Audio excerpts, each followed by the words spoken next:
Selamat sore Pabrikers. Ketemu lagi dengan sesi mini kelas jurnalkawasan.com. Masih sama saya Sinta. Nah, kalau sesi mini kelas sebelumnya saya ngomongin tentang trik jitu atau tips ya melamar pekerjaan di perusahaan atau manufacturer di sekitar kawasan industri di. Nah, melanjutkan sesi sebelumnya, sesi mini kelas sebelumnya, saya mau menceritakan sedikit atau sharing sedikit tentang hal-hal apa sih yang kesalahan ya, yang membuat email kita itu atau lamaran kita itu nggak dibaca oleh HR. Yang pertama adalah salah kirim waktu salah kirim. Pastikan kalau teman-teman kalau kirim email lamaran itu dikirimnya pada saat jam kerja, hari kerja. Senin sampai Jumat, jam 8 sampai jam 5, standar lah ya, jam segitu. Kenapa? Karena memang HR buka email kantor itu jam-jam segitu. Setelah jam segitu, ya kan pulang HR-nya, nggak buka email kantor lagi. Nah, itu satu. Yang kedua adalah nyepam berkali-kali. Jujur buat kami kadang-kadang pada saat kita posting lowongan itu kita selalu istilahnya menekankan bahwa satu orang satu email. Kenapa? Karena kan bayangkan kalau email kita itu pakai Outlook yang kapasitasnya itu terbatas. Outlook itu paling mentok di 500 MB atau 1 GB itu biasanya sudah full. Bayangin kalau teman-teman nyepam ngirim 2-3 kali. Kalau dilakukan terus-menerus dari satu pelamar cepat penuh inbox Outlook orang HR-nya. Nah, ini menjadi email lain yang mungkin lebih penting atau lebih urgent tidak masuk dan itu akan mengganggu aktivitas dari HR tersebut.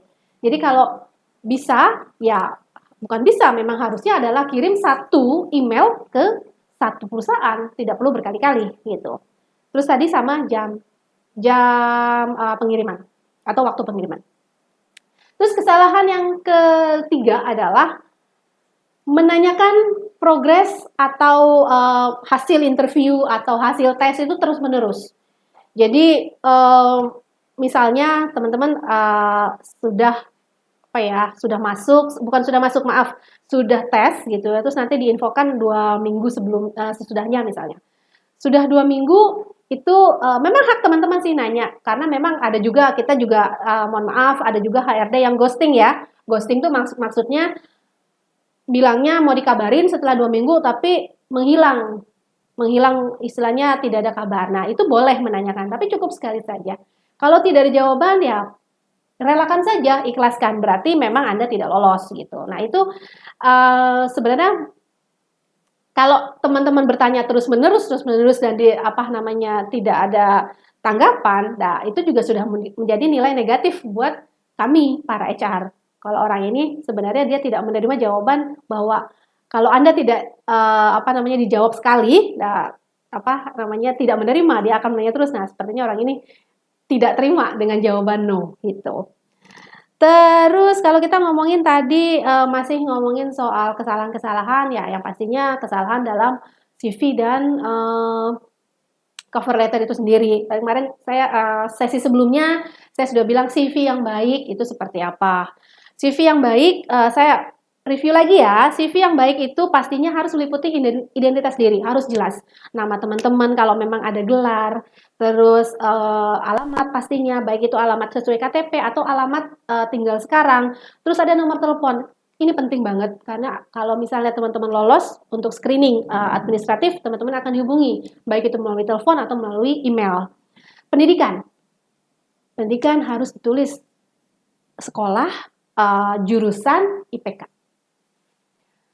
Terus training nggak usah banyak-banyak, dalam pengertian 2-3 tahun terakhir saja. Dan itu trainingnya harus yang sesuai dengan bidang pekerjaan yang akan kita lamar.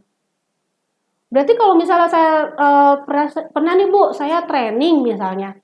Training life support system, misalnya dalam pengertian seperti kita training bencana alam misalnya. Biasanya kan mungkin kalau di kemahasiswaan ada yang ikutan pencinta alam ya atau pendaki gunung. Nah biasanya itu ada training life support. Itu boleh nggak Bu saya sampaikan? Antara boleh nggak boleh ya. Sebenarnya itu bermanfaat kalau misalnya teman-teman melamar sebagai bagian HSE atau health safety environment. Dan di mana dibutuhkan orang yang mengerti untuk bertindak pada saat keadaan urgent atau keadaan darurat. Tapi kalau misalnya teman-teman melamarnya untuk bagian admin, kayaknya yang tadi itu yang life support life basic support itu sepertinya tidak dibutuhkan untuk penjelasan untuk dicantumkan ke dalam CV. Terus kalau ada pengalaman idealnya dimasukin. Kenapa? Karena pengalaman itu sangat berguna di pekerjaan teman-teman. Kalau nggak punya pengalaman gimana, Bu? Ya, jangan berkecil hati. Cantumkan pengalaman berorganisasi Anda. Kenapa? Karena dari situ HR bisa melihat orang ini punya soft skill seperti apa. Bu, ngomonginnya apa sih tadi? Hard skill lah, soft skill lah. Tadi kan ngomonginnya CV, terus ngomongin kesalahan, kok tiba-tiba ngomongin hard skill? Ya, karena memang hard skill itu mestinya dicantumkan ke dalam CV teman-teman. Tuh. Kalau bicara soal skill, dibagi dua, ada hard skill, ada soft skill. Ini ngomongnya kok jauh banget sih Bu? Ya enggak, karena memang ini masih hubungannya dengan CV yang teman-teman deliver atau antarkan ke HR. Dan orang HR itu pengen tahu kandidat ini punya hard skill apa, punya soft skill apa. Teman-teman, kalau di sesi sebelumnya saya ngomongin posisi-posisi yang teman-teman lamar dan kebutuhan skillnya. Nah, itu hard skill, artinya hal yang dilihat. Contoh, teman-teman punya komputer, bisa menulis di Word, bisa mengetik di Excel, itu hard skill. Yang terlihat, itu teman-teman bisa menggunakan gitu ya. Nah, ada yang tidak terlihat tapi harus dipunyai, yaitu disebut soft skill. Nah, saya sini menjelaskan soft skill itu seperti apa sih yang menurut kalau menurut kami HR itu yang dibutuhkan dan memang ini akan menjadi kunci keberhasilan karir teman-teman di masa depan. Yang pertama adalah communication skill. Hard skill tadi teman-teman bisa pakai komputer, ya bisa ngetik ya, kan udah biasa lah pakai komputer dan sebagainya pakai kalau misalnya laptop itu keyboard, tapi kalau misalnya pakai handphone pakai keypad, itu bisa mengetik, itu hard skill. Tapi communication skill tidak semua orang punya. Artinya dia bagaimana bisa menyampaikan komunikasi baik itu berbentuk laporan atau berbentuk kalau saya bilang itu laporan lah ya, laporan baik itu ke atasan atau ke sesama rekan kerja. Tidak semua orang bisa mengasah kemampuan komunikasi ini. Apakah komunikasi ini dibutuhkan? Banget. Karena teman-teman bekerja nggak sendiri. Teman-teman pasti punya rekan kerja, teman-teman pasti punya atasan, dan atasan itu membutuhkan karyawan yang punya kemampuan komunikasi. Itu satu.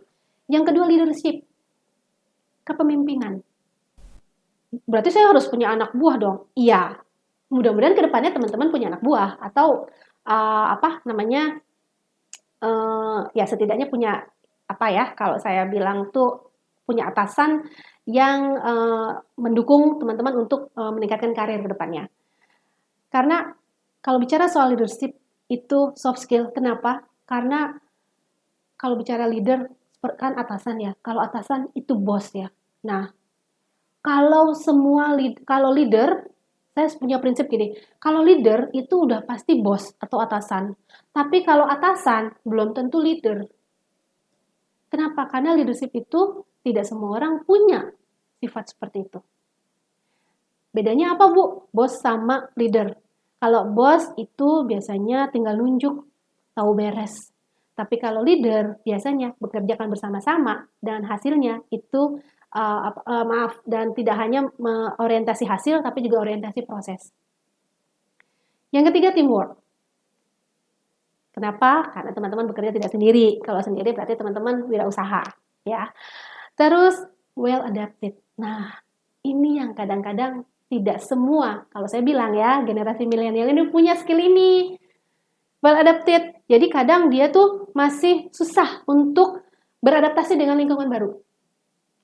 Dia terbiasa misalnya waktu itu di sekolah atau kuliah itu terbiasa menjadi apa ya istilahnya eye-centris atau semua orang itu senang dia menjadi kayak semacam apa ya, orang-orang tuh ngeliat pada dia, look up sama dia. Tapi pada saat di perusahaan dia sudah posisinya sudah tidak dapat mendapat perhatian seperti pada saat dia sekolah atau kuliah gitu. Nah, ini yang kadang agak sebagian ya generasi milenial itu masih susah untuk bisa beradaptasi dengan lingkungan baru. Terus problem solving, aduh, nih pabrikers ini yang kadang-kadang ya masih ada juga sih yang merasa panikan kalau misalnya ketemu masalah atau trouble. Padahal semuanya namanya problem solving itu semua masalah pasti ada solusinya. Nah, inilah dibutuhkan skill problem solving. Terus critical thinking. Apaan sih Bu critical thinking? Maksudnya apakah orangnya itu kritis? Ya, kritis tapi bukan berarti dalam pengertian dia masuk ICU ya. Tapi kritis dalam menyampaikan pendapat. Kalau misalnya dia mendapatkan perintah, terus misalnya dia harus menyiapkan laporan, itu kritis. Yang terakhir adalah manajemen konflik. Ini loh yang tadi apa yang saya bilang tadi, sebagian generasi milenial itu masih belum bisa membedakan antara konflik personal dan konflik secara profesional. Kalau semua kerjaan profesional dibawa ke personal, ya susah, tidak akan maju karena semuanya itu mainnya perasaan. Nah, ini yang kadang-kadang saya pernah ngalamin waktu kerja sebagai HR ya di salah satu perusahaan. Ini banyak personal nih dibawa ke pekerjaan. Waduh, urusan ribut di kosan dibawa ke kerjaan. Yang ada rame doang, kerjaan nggak selesai. Nah, sayang banget kan itu. Nah, itu tadi kita ngomongin hard skill, soft skill. Kalau ini masih lanjut sebenarnya dengan sesi yang sebelumnya ya, yang cara jitu atau tips and trick melamar pekerjaan. Karena memang kalau teman-teman nggak punya ini, modal ini, ya susah. Kompetitor kita banyak dan teman-teman harus bisa kompetitif. Kalau misalnya teman-teman ya, satu lagi kalau kita bicara soal masih melamar pekerjaan, terus ada proses apa namanya mengirim CV, terus ada proses nanti dipanggil, interview dan sebagainya, itu kalau bicara soal interview nanti saya ada sesi nanti setelah ini, bukan setelah ini, nanti sesi selanjutnya ya. Tapi yang saat ini adalah bagaimana kita mempersiapkan diri kita di dalam satu CV itu untuk bisa kita representasikan ke HR di perusahaan tempat kita melamar. Jadi HR itu hanya membaca maksimumnya setengah layar dari laptopnya atau dari PC-nya. Jadi CV 3 lembar itu enggak efisien. Yang kalau bisa tuh modelnya compact, bedak aja compact ya, apalagi CV kita. Jadi satu lembar itu sudah merangkum semua dan HR sudah tahu dia pengalaman di mana saja, atau dia pendidikannya apa saja, atau dia punya skill apa saja. Jadi itu dulu ya teman-teman. Jadi kalau kita ngomongin pabrikers, kalau kita ngomongin soal melamar kerja dan CV, nah di sesi mini kelas ini saya sharing yang sudah sampaikan di sesi mini kelas sebelumnya dan sesi mini kelas kali ini. Itu dulu, nanti kita lanjut lagi ya. Jangan lupa untuk like. Kalau memang dislike ya mohon sarannya. Tapi saya sih tetap berharap teman-teman like dan subscribe. Jangan lupa itu pencet belnya. Oke, terima kasih. Selamat sore Pabrikers.